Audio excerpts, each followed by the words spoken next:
Hello everyone, welcome to Shri Dashmesh coaching centre.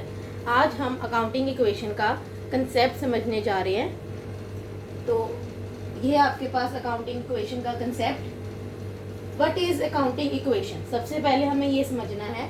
तो what is accounting equation? And accounting equation is a statement. ये क्या है? एक statement है किसके बीच? Of equality between the resources and the sources which finance the resources. मतलब कि जो रिसोर्सेज हमें अपनी फर्म में चाहिए, ठीक है, उनके बीच, और सोर्सेज जो हमें उस रिसोर्सेज को अवेलेबल करवाएंगे उनके बीच क्या होनी चाहिए? इक्वालिटी होनी चाहिए। तो यहाँ से आपके पास इक्वेशन आती है, resources is equal to sources of finance.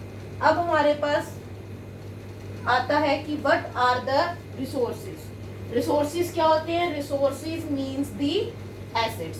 हमारे पास जो हमारी फर्म में एसेट्स होती हैं वो क्या होती है? हमारे फर्म की रिसोर्सेज होती हैं। The assets refers to the tangible objects. अब एसेट्स में क्या क्या आते हैं? टेंजिबल ऑब्जेक्ट्स होते हैं, जैसे कि land and building, plant and machinery, furniture, investment, stock, debtor, bank balance और कैश बैलेंस। और इंटेंजिबल राइट्स।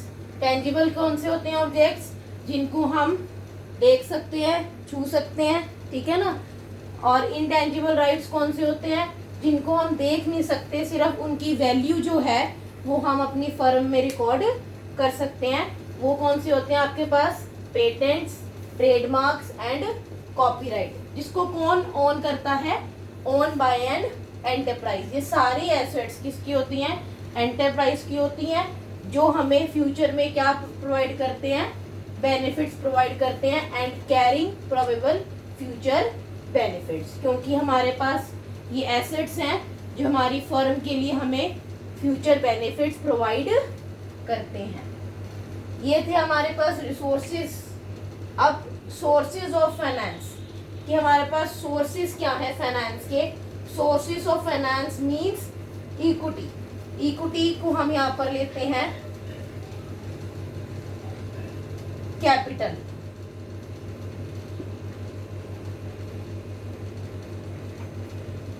हाँ जी, इक्विटी को हम यहाँ पर लेते हैं कैपिटल। अब हमारे पास जो इक्विटी है वो दो तरह की होती है, internal equity and external equity. Internal equity का मतलब क्या है? कि जो ओनर अपनी फर्म में खुद ही लेकर आ रहा है, ठीक है जी। तो इंटरनल इक्विटी क्या होगी आपके पास? कैपिटल जो ओनर खुद ही अपनी फर्म में लेकर आता है। और एक्सटर्नल का मतलब क्या होता है? अब बात से, नाम से समझिए। इंटरनल मतलब इंटरनली जो ओनर खुद से अपना पैसा इन्वेस्ट कर रहा है फर्म में, और एक्सटर्नल मतलब बाहर से। तो जो पैसा आपका बाहर से आ रहा है वो आपकी होती है एक्सटर्नल इक्विटी, और जो बाहर से पैसा आता है वो क्या होती है? हमारी लायबिलिटीज, ठीक है जी। तो यहाँ से हमें पता लगा है कि इक्विटी दो तरह की होती है, internal equity, external equity. Internal equity को हम कैपिटल बोलते हैं और एक्सटर्नल इक्विटी को हम लायबिलिटीज बोलते हैं। अब आप क्लियर करिए कैपिटल क्या होती है और लायबिलिटी क्या होती है। कैपिटल क्या होती है? Capital refers to the amount invested in an enterprise by its owner. Capital क्या है? कैपिटल वो अमाउंट है जो ओनर खुद इन्वेस्ट करता है अपनी फर्म में। और लायबिलिटीज क्या होती हैं? Liabilities are the financial obligations of an enterprise. Financially burden होता है फर्म के ऊपर जो एक ओनर लेता है अदर देन ओनर्स फंड। अगर ओनर को अपना फंड, ओनर जो अपना फंड लगाता है उसको लगता है कि मेरा फंड सफिशिएंट नहीं है, तो वो क्या करता है? लायबिलिटीज लेता है। और लायबिलिटीज उसकी क्या बन जाती हैं? फाइनेंशियल ऑब्लिगेशंस बन जाती है, फाइनेंशियल बर्डन बन जाता है, जो उसको एक टाइम के बाद, एक पीरियड ऑफ टाइम के बाद क्या करना है? वापस करना होता है। उसके बाद हमारे पास नेक्स्ट है दस। अब यहाँ से आपके पास एक इक्वेशन निकल के आती है, दस द अफोरसेड अकाउंटिंग इक्वेशन में बी एक्सप्रेस्ड एज फॉलोज, ठीक है जी। अब हमने एक इक्वेशन करी थी रिसोर्सेज, और रिसोर्सेज को हमने क्या बनाया था? अपनी एसेट्स। तो यहाँ से आपके पास एक इक्वेशन आई, टोटल एसेट्स मींस रिसोर्सेज, और हमने सोर्सेज ऑफ फाइनेंस इसको बोला था इक्विटीज को। तो यहाँ से इक्वेशन निकल के आई, total assets is equal to total equity. उसके बाद हमने पढ़ा कि हमारी जो टोटल इक्विटी है वो दो तरह की होती है, इंटरनल इक्विटी और एक्सटर्नल इक्विटी। तो इसके बाद एक और इक्वेशन निकल के आई, assets is equal to internal equity plus external equity. उसके बाद हमने पढ़ा कि इंटरनल इक्विटी क्या होती है आपकी कैपिटल, और एक्सटर्नल इक्विटी क्या होती है आपकी लायबिलिटी। तो यहाँ से हमारे पास एक इक्वेशन, अकाउंटिंग इक्वेशन डिराइव होती है, assets is equal to capital plus liabilities. ठीक है जी। अब नेक्स्ट है, since the liability holders have a definite and prior claim against the assets.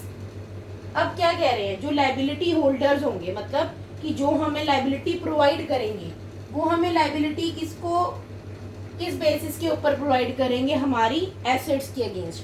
वो देखेंगे कि हमारी फर्म के पास कितने एसेट्स हैं, और वो उसके अकॉर्डिंग ही हमको क्या प्रोवाइड करेंगे, लायबिलिटी प्रोवाइड करेंगे, लोन प्रोवाइड करेंगे। The capital it also called the residual of assets. इसलिए जो हमारी कैपिटल होगी वो क्या होगी, रेजिडुअल ऑफ एसेट्स होगी। एसेट्स में से जितनी लायबिलिटीज हम पे आउट कर देंगे उसके बाद जो बचेगा दैट इज योर कैपिटल। क्योंकि अगर हम लायबिलिटीज को एक पीरियड ऑफ टाइम के बाद नहीं पे कर पाते तो हमारी एसेट्स इतनी कैपेबल होनी चाहिए कि वो हमारी लायबिलिटीज को पे आउट कर दे। तो अगर लायबिलिटीज को पे आउट करने के बाद जो हमारी एसेट्स बचेंगी दैट इज योर कैपिटल। इसलिए कैपिटल का यहाँ पर एक फॉर्मूला निकलता है, capital is equal to assets minus liabilities. बस अब ये लास्ट है कि दिस इक्वेशन, ये जो हमारी इक्वेशन डिराइव हुई है, जो हमने स्टार्टिंग से समझी है कि अकाउंटिंग इक्वेशन क्या होती है और कैसे डिराइव होती है, ये क्या है, एक फंडामेंटल है। इन द सेंस फंडामेंटल होता है बेसिक, ठीक है ना, किसी चीज का जो बेसिक होता है वो होता है फंडामेंटल। ये फंडामेंटल किसको अराइज करता है, फाउंडेशन। फाउंडेशन मतलब नींव बनाता है किसकी, डबल एंट्री बुक कीपिंग की, डबल एंट्री सिस्टम की। डबल एंट्री सिस्टम का मतलब क्या है कि हर एक ट्रांजैक्शन का डबल इफेक्ट होगा। ठीक है जी। तो वो डबल इफेक्ट का जो सिस्टम है वो यहीं से निकल के आता है, और ये equation hold goods for all transaction. जितनी भी ट्रांजैक्शन हमारी फर्म में होती हैं, जितने भी इवेंट्स हमारी फर्म में होते हैं, उन सारी ट्रांजैक्शन और इवेंट्स पे ये इक्वेशन होल्ड करती है at all period of time. मतलब कि ये नहीं कि एक टाइम पे करेगी एक टाइम पे नहीं करेगी, हर बारी हर इक्वेशन पे हमारी ये डबल एंट्री सिस्टम वाली जो इक्वेशन है, फंडामेंटल इक्वेशन है, ये लगेगी। क्योंकि क्या कह रहा है, since every transaction and event has two aspects. तो हमें अकाउंटिंग इक्वेशन यही बताती है कि हर एक इक्वेशन का, हर एक ट्रांजैक्शन का, हर एक इवेंट के डबल इफेक्ट होते हैं, और यही अकाउंटिंग का फाउंडेशन है। अगर आप आगे भी पढ़ेंगे तो बेसिस जो है अकाउंटिंग का वो क्या है, double entry system. Without double entry system आप अकाउंटिंग नहीं कर सकते। तो ये बस एक स्टार्टिंग कंसेप्ट है अकाउंटिंग इक्वेशन का। ठीक है जी, जो आपको पूरा समझा दिया गया है। That's all, thank you. अगर आपको हमारी वीडियो पसंद आई तो प्लीज़ हमारे चैनल को सब्सक्राइब करिए और लाइक करिए वीडियोस को, और अपने फ्रेंड्स को भी हमारे बारे में बताइएगा। Thank you.